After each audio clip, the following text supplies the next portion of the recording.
They say silence means safety, but for her it meant they were coming. The wind was too still, the fridge too loud, the ticking of the Rolex on her wrist sounded like a time bomb, and when the first red dot appeared on the glass, she didn't flinch, she simply exhaled, tucked the flash drive into the back of the hollowed-out baseboard behind the piano, and whispered to herself, "Showtime."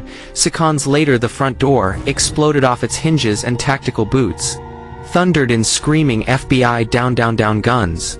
Drawn eyes cold, she raised her hands with the poise of a queen accepting surrender, as if this was just another meeting in her high-rise penthouse in downtown Atlanta, as if she hadn't just orchestrated the most elegant digital con of the last decade. She was calm, because they didn't know what she had done, not really, and certainly not where the money was, or how deep the damage ran. Her name was Camilla Reese, age 34, former financial advisor turned luxury lifestyle influencer, and according to federal prosecutors, the mastermind behind a sprawling $1.3 million fraud operation targeting vulnerable veterans, elderly investors, and startup founders with bleeding dreams. She'd built a brand of trust, wore elegance like armor, smiled like a saint, and robbed like the devil. The first victim, a widowed Air Force veteran, who invested his retirement into her crypto startup VaporX, vanished overnight. The second, a young tech founder, promised back-end security software for her so-called fund. She drained his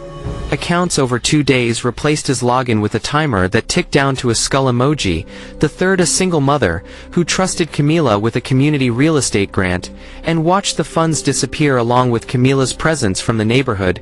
No one knew where the money had gone, only that her company folded quietly, and Camilla reappeared weeks later on a yacht in Monaco, sipping Dom Perignon, while captioning the moment, "Sometimes you have to lose to win again." The FBI had been watching her for over 9 months. Agent Eliana Bishop was the lead, sharp eyes, sharper instincts. She'd once interrogated a Wall Street CFO until he cried. Camilla didn't cry, she just stared at Bishop across the interrogation table, wearing the same white blouse from her arrest, the silk still unwrinkled, her skin glowing like she'd slept 10 hours instead of 2. Bishop placed the evidence file on the table and slid it across: names, photos, transaction maps, encrypted statements, offshore account flags, a diagram of LLCs that all spiraled back to one unlisted shell in the Caymans. Camilla glanced at the top page and smiled like it was a love letter. "Cute," she said, "but I think you're missing something." Bishop leaned forward. "You stole from 73 people, you made them believe in you, then you burned them and disappeared. They trusted you, and you left them with nothing." Camilla tilted her head. "Trust is the most overrated currency. Besides, you still don't know where the money is, do you?" Bishop narrowed her eyes. "Where is it?" Camilla shrugged. "That depends on whether you know how to look." The problem wasn't evidence, it was access. She hadn't kept accounts on her laptop or phones, which were wiped before they raided the condo. The money trail ran cold every time they got close, and what few funds they froze were ghost transfers, decoys laced with malware that fried systems if accessed wrong. The DA wanted to charge her within 72 hours, but without the stolen funds recovered, the case could falter. Camilla was too careful. Her real weapon wasn't tech or tactics, it was understanding human behavior. She knew what people expected from a thief: chaos, recklessness, panic. But Camilla played it cool.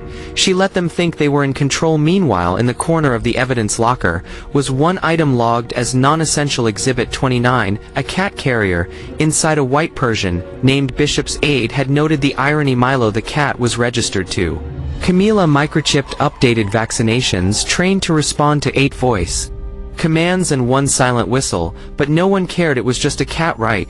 But it wasn't just a cat. Milo had lived in that condo, walked those marble floors, slept in the sun beside the black lacquered baby grand piano, and more importantly, Milo had seen the exact spot Camilla went to every time she needed to hide something. He had rubbed against the same panel 3 times in the last 10 days, pawed at it during storms, sat beneath it during her live streams, waiting quietly like a sentinel when Agent Bishop returned to the scene days later, searching for any leverage. She walked past Milo in the corner, now temporarily in her custody.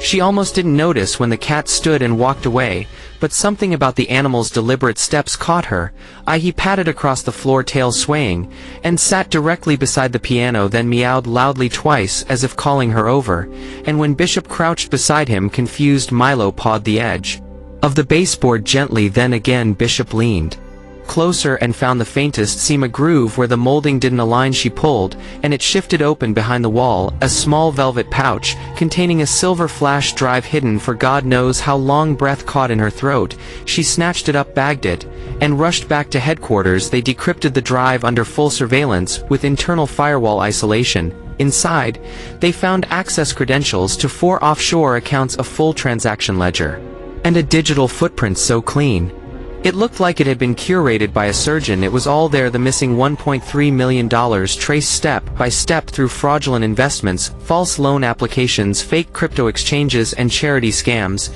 and every document was signed with one encrypted key, belonging to Camila herself. Within hours, they had a bulletproof case. The DA smiled for the first time in days, and Camila's bail hearing was denied. But what haunted Bishop wasn't the money or the crime, it was the smirk Camila gave her during arraignment, like she'd planned it, like she had wanted them to find that drive, because for someone as precise as Camila, losing track of her cat didn't fit. Bishop couldn't shake the feeling that Milo leading her to the drive hadn't been an accident, and when she reviewed condo security footage, it confirmed her fear. 3 hours before the FBI raid, Camila had placed Milo beside the piano, stroked him 3 times, and whispered something before stepping back. The cat waited exactly 2 minutes, then sat exactly where the flash drive was hidden, as if rehearsed, like she knew the cat would help Bishop when the time came, which begged one terrifying question.